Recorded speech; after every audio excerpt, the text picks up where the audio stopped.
The Bank of Canada Governor Tiff Macklem's closing thoughts on 2022, warning of potential rocky waters ahead, but also resolute to get inflation to target.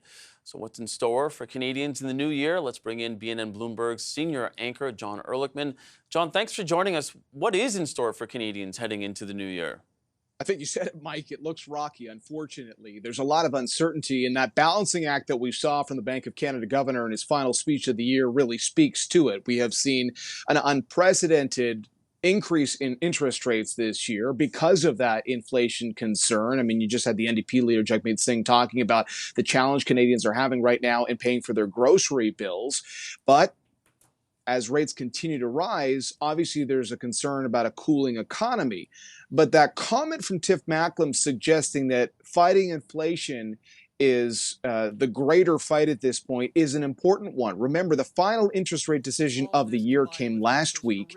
And after that increase, there was a suggestion by the Bank of Canada that they might be done, at least for now, with rate hikes. The challenge, though, is, well, first of all, this week, Mike, the U.S. Federal Reserve is going to raise interest rates again.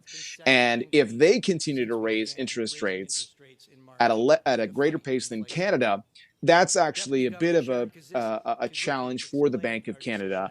But in addition, just the concerns about inflation not getting back under control and the long-term ramifications of that mean that he's leaving the possibility of more rate hikes, or at least rates staying where they are for now, as our new normal. But of course, it does create more economic uncertainty, and we're starting to see that in the daily numbers. And John, I think a lot of people will be gathering for the holidays, and around the table, they'll be uttering that R word, recession. What should Canadians prepare for in 2023 on that front? Well, there's a lot of economists on Bay Street, Mike, right now that are now anticipating that we will see a recession, a downturn.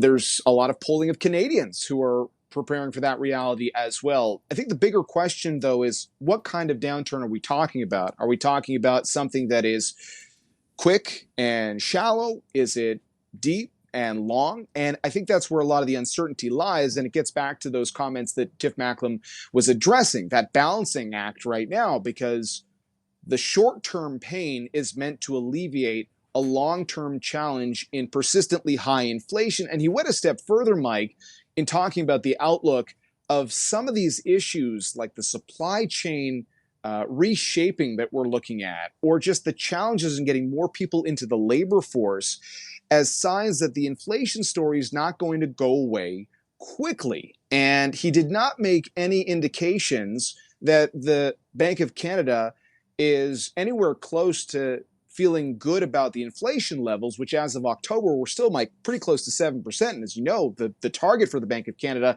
is a 2% inflation rate. So it's going to be a challenging period. And I think we're already seeing a lot of signs this holiday season of Canadians trying to cut back where they can. But even today, Mike, we saw some new numbers, sobering numbers really, on the level of household debt in this country, which stands at something like $2.8 trillion. You've got on average about $1.83 in debt, household debt, for every dollar of disposable income. And as interest rates stay high or continue to climb, it gets a lot harder for people to cover those bills.